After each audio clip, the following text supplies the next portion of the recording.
Narasaraopet rural circle ఇన్స్పెక్టర్గా బాధ్యతలు తీసుకున్న పసుపులేటి రామకృష్ణ.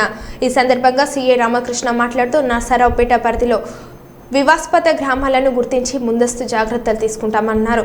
అలాగే గుట్కా గంజాయి వ్యాపారులపై ప్రత్యేక నిఘా ఉంటుందని పేర్కొన్నారు. రోడ్లపై బర్త్డే సెలబ్రేషన్స్, డీజే సౌండ్స్ లాంటివి కార్యక్రమాలు నిర్వహించే చర్యలు తీసుకుంటామని హెచ్చరించారు. ముందుగా నర్సరావుపేట ప్రజలందరికీ నమస్కారాలు. నేను ఈరోజే నర్సరావుపేట రూరల్ సర్కిల్కి ఇన్ఛార్జిగా రిపోర్ట్ చేశాను. దానికంటే ముందుగా గౌరవనీయులైనటువంటి ఎమ్మెల్యే గారికి చాలా ధన్యవాదాలు. అలాగే మా ఎస్పీ గారికి కూడా నాకు అవకాశం ఇచ్చినందుకు చాలా రుణపడి ఉంటాను.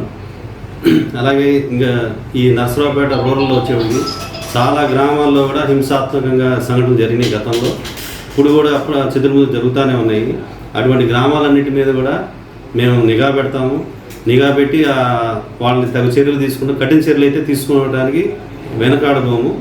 అలాగే గంజాయి, గుట్కా వంటి ఎక్కువగా ఇక్కడ స్మగ్లింగ్ కానీ రవాణా కానీ ఇక్కడ తయారు చేయడం కానీ జరుగుతూ ఉంది. వీటి మీద కూడా మేము ప్రత్యేక నిఘా పెడతాము.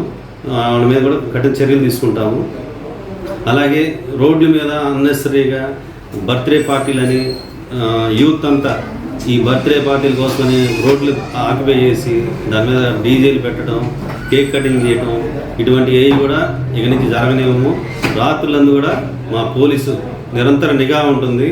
ఇటువంటి ఏమైనా జరిగితే మాత్రం తగిన చర్యలు తీసుకుంటాము. కాబట్టి అందరికీ నమస్కారం.